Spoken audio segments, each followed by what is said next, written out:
Greetings and salutations. Wanted to share a quick tip with my customizing friends that came across something I haven't seen anyone else doing, so I wanted to share it. So say you're working on a custom. Here I have a toy pizza body that I'm looking to attach this head to.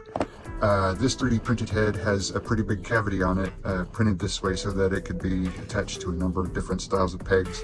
But there's a couple of different ways you could go about doing this. The two most common methods that I know of are to wrap the ball very tightly in saran wrap, put some hot glue into the cavity of the head, and have it set that way until the hot glue sets, and you can take it off, pop it off, pull the saran wrap out, and you're ready to go. The other super easy alternative is to just get some blue tack, blue tacky gum, fill up the cavity with that, and then you can just pop it right on. It'll stick. You can move it around. It's not the most secure thing. Out of all three, including what I'm about to show you, I would say the hot glue is probably the most secure, but the most recent thing I've been using, I want to share with you, is a pretty good option. Recently came across these easy mold silicone putty via a video by the craftsman himself, Mr. Steady Craftin'. But it's a simple two-part putty. When you mix them together in equal ratios, they start to set up and actually hard very quickly, and turn into a very rubbery, like pretty good hard rubbery substance that you can use to take molds of small, like jewelry, things like that. So I got the idea to try it, putting some in the cavity itself and having it set on the ball peg. And so far, it's been working pretty well for me. It took me a couple tries to get it just right. But I think the best way to do it is get yourself a nice little wad. Make sure you got equal amounts of both. And what we're going to do is fill up the cavity enough that whenever we insert the ball peg, it's actually going to cause some of the putty to extrude out the sides. But that's okay, because we're going to go back and trim it after the putty sets up.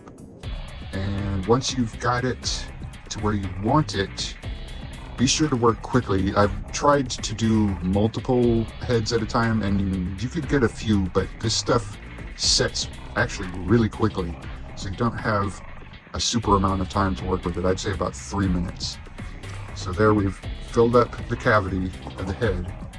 Now we're just going to insert the peg in here, squish down, and then just let it sit. I usually give them at least an hour or so just to make sure that everything's completely set. But we'll check on that, and you'll get to see how it looks. And here we have the figure after the putty is cured.